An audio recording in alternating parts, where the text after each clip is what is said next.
Thomas and Percy are good friends, but sometimes Percy teases Thomas about being frightened, and he doesn't like that at all.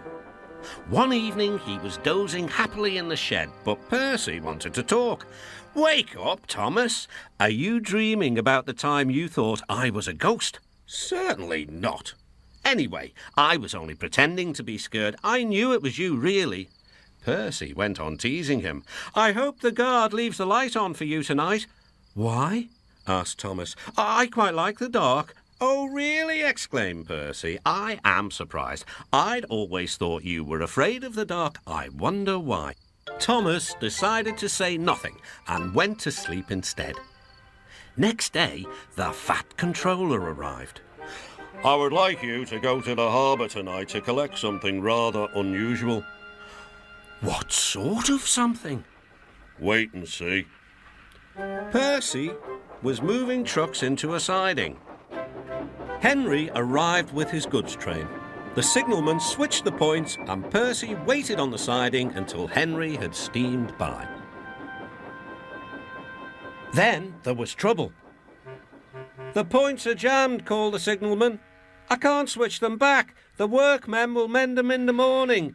It's too late now." Said Percy's driver. "I'm sorry, Percy, but you will have to stay here for the night."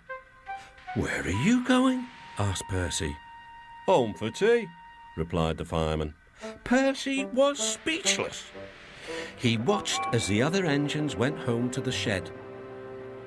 Night time came and Percy began to feel very lonely. "Oh dear," he murmured, "it's very dark."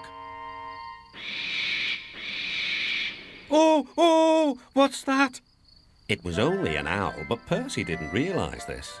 "I wish Thomas was here too," he sighed. Thomas was waiting for his mysterious load at the harbour. Suddenly, there it was. "Cinders and ashes," cried Thomas. "It's a dragon." "Don't worry," laughed his driver. "This dragon is made of paper. It's for the carnival tomorrow." Workmen lifted the dragon onto Thomas's low loader and put lights all around it for protection. Then Thomas set off into the misty night. Percy was asleep in his sidings and had no idea that Thomas was approaching him.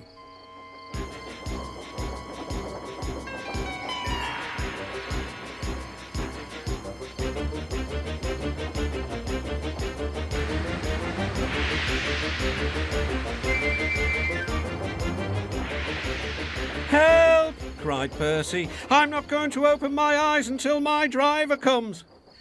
Next morning, the points were mended and Percy puffed back to the junction. Gordon was just about to leave with the express. "You'll never guess what I saw last night." Gordon was in no mood for puzzles. "I'm a busy engine. I don't have time for your games." "I've seen a huge dragon. It was covered in lights." Gordon snorted.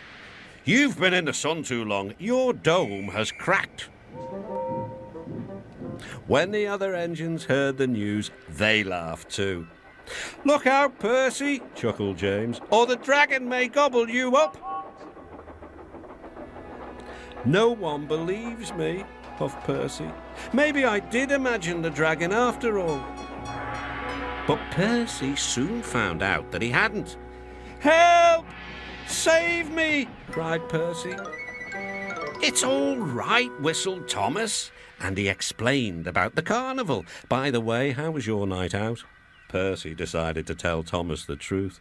"Well, Percy," said Thomas, "maybe we do get scared sometimes, but if we're not afraid to tell each other, then that means we're quite brave too."